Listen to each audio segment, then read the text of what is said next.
اعوذ باللہ من الشیطان الرجیم بسم اللہ الرحمن الرحیم۔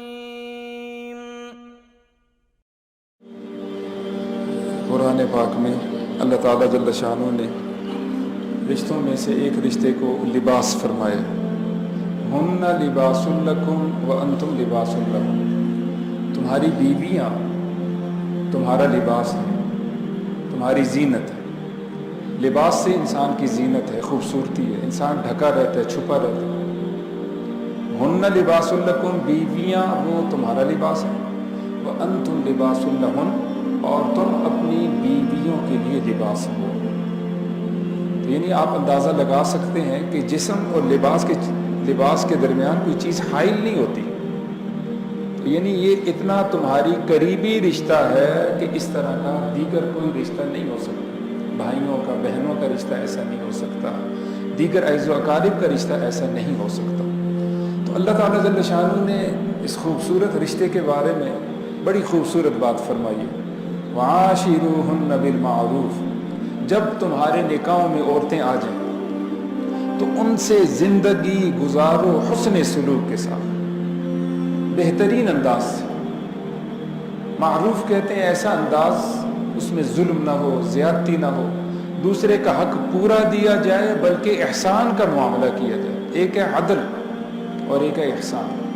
عدل یہ ہے کہ کسی کا حق اس کو پورا مل جائے، اور احسان یہ ہے کہ پورا دینے کے بعد اس کا حق مکمل طور پر دینے کے بعد مزید بھی نوازا جائے، اس کو احسان کہا جاتا ہے۔ تو اللہ نے اس آیت کریمہ میں یہ فرمایا ہے کہ تم اپنی بیویوں سے زندگی گزارو بالمعروف، بہترین طریقے سے۔ فَإِنْ كَرِهْتُمُوهُنَّ، ایک سوال اٹھتا ہے، یہ تو وہ بیوی ہیں جی کہ جن میں کوئی خوبی بھی ہو، ہماری بیوی تو ایسی، اس میں یہ غلطی وہ غلطی، ایک بات 100 دفعہ سمجھانی پڑتی ہے، ایک غلطی 100 دفعہ وہ کرتی ہے۔ تو اللہ فرماتے ہیں فَإِنْ كَرِهْتُمُوهُنَّ، ممکن ہے کہ اگر تم ان کو ناپسند سمجھو کسی ایک غلطی کی وجہ سے، فَعَسَىٰ أَن تَكْرَهُوا شَيْئًا وَيَجْعَلَ اللَّهُ فِيهِ خَيْرًا كَثِيرًا، کسی چیز کو تم ناپسند سمجھو اور اللہ نے اس کے اندر تمہارے لیے بہت بڑی خیر رکھی۔ لیکن اس میں فلسفہ یہ سمجھ آیا کہ جب تم شادی کر کے کسی خاتون کو اپنے نکاح میں لاؤ گے، اس کی وجہ سے اللہ تمہیں بھی خوشحال فرما دے گے۔ تو ہمیں یہ دیکھنا چاہیے کسی ایک اعتبار سے عورتوں کے اندر اگر کمزوری موجود ہو تو ہم ان کو ہر وقت کوسنا، ڈانٹنا، غصہ کرنا، پھر ہمارے معاشرے کا ایک حصہ ہے گالی دینا، اور ہم اس کو گناہ نہیں سمجھتے۔ گالی کسی کو بھی دیں آپ، دوسرے کا قصور ہو یا نہ ہو، یاد رہے، بار بار یاد رہے کہ گالی دینا گناہ کبیرہ ہے۔ گناہ کبیرہ کا مطلب یہ توبہ کے بغیر کبھی معاف نہیں ہوگا، اور جس کو آپ نے گالی دی ہے جب تک وہ معاف نہ کرے تو وہ معاف نہیں ہوگا، اور اللہ اس عمل سے سخت ناراض ہوتے ہیں۔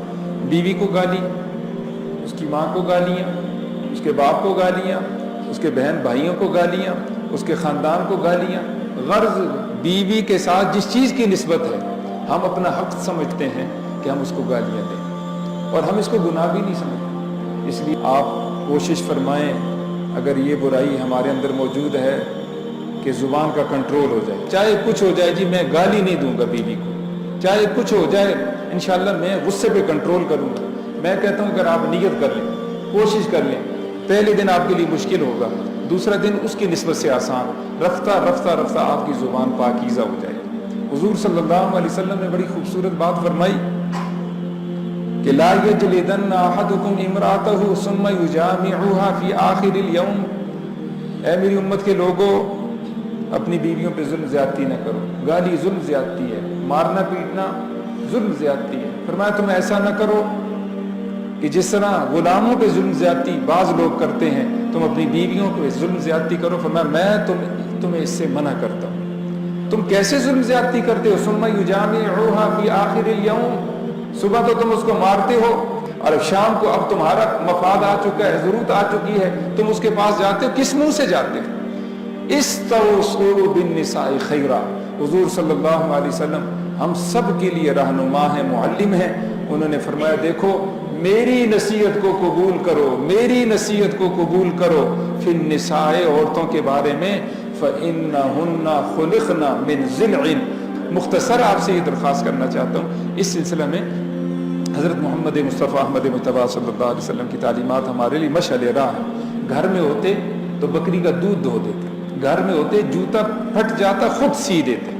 جی گھر میں ہوتے حضور صلی اللہ علیہ وسلم اس زمانے میں پانی بھرنے کے ڈول تھے، اگر وہ خراب ہو جاتے اپنے ہاتھوں سے اس کی مرمت کر دیتے. گھر میں ہوتے حضور صلی اللہ علیہ وسلم چھوٹے موٹے کاموں میں گھر والوں کی معاونت کرتے. اور ہمارے ہاں کیا ہے، بیوی سر کے اوپر کھڑی ہے، ٹشو پیپر کی ضرورت ہے، قریب رکھا ہے، لیکن اس کو آواز دیں کہ پکڑا نہیں ہے، اور ساتھ ایک گالی. جوتے قریب ہیں کہ آگے کر کے رکھنا. اللہ عزل قیاس، استری میں ذرا سی خرابی آ گئی بیچاری کی خیر نہیں، نمک مرچ اوپر نیچے ہوگی خیر نہیں، آواز دی اس کو تاخیر ہو گئی خیر نہیں. ہم نے نوکرانیاں رکھی، بیویاں نہیں رکھی. اللہ تعالیٰ جل شانہ نے فرمایا یہ تمہاری نوکرانیاں نہیں ہیں، یہ تمہاری بیویاں ہیں. جس طرح تمہارے حق ہیں ان کے بھی حق ہیں. اللہ تعالیٰ جل شانہ ہمیں یہ سمجھنے کی اور عورتوں کے حقوق کو ادا کرنے کی توفیق مرحمت فرما دے. آخری بات عرض کروں گا، حضرت عمرو بن العاص رضی اللہ تعالیٰ انہوں نے پوچھا یا رسول اللہ صلی اللہ علیہ وسلم ای الناس افضل عندک، یا رسول اللہ صلی اللہ علیہ وسلم لوگوں میں سے کون سا آدمی آپ کے ہاں سب سے زیادہ محبوب ہے؟ کیا پوچھا جی؟ سب سے زیادہ پیارا کون ہے آپ کے ہاں؟ حضور صلی اللہ علیہ وسلم نے فرمایا عائشہ. عرب معاشرے کے اندر جہاں بچی پیدا ہوتی نا تو عار سمجھا جاتا تھا، چہرہ کالا سیاہ ہو جاتا تھا اور اس کو زمین کے اندر دفنا کے آتے تھے. عرب معاشرے کے اندر ہمارے پیغمبر حضرت محمد مصطفیٰ احمد مجتبیٰ صلی اللہ علیہ وسلم تشریف فرمائے اور لوگوں کے سامنے، مردوں کے سامنے فرما رہے ہیں مجھے سب سے زیادہ پیار کس سے ہے؟ عائشہ سے. میں کہا یا رسول اللہ میری مرضی یہ تھی کہ مردوں میں سے کون پسند ہے؟ تو فرمایا ابوہا، اس کا والد مجھے زیادہ پسند ہے. کون جی؟ حضرت سیدنا ابو بکر صدیق. تو یہ سمجھنے کی بات ہے، خیرکم خیرکم لأہلی وانا خیر لأہلی. حضور صلی اللہ علیہ وسلم نے فرمایا سب سے بہترین آدمی وہ ہے جو اپنی بیوی کے ساتھ اچھا ہو، اور اپنے بارے میں فرمایا میں اپنی بیوی کے ساتھ سب سے زیادہ حسن سلوک کرنے والا ہوں. اللہ ہمیں سمجھ نصیب فرما دے. یا رب لک الحمد کما ینبغی لجلال وجہک وعظیم سلطانک وصلی وسلم.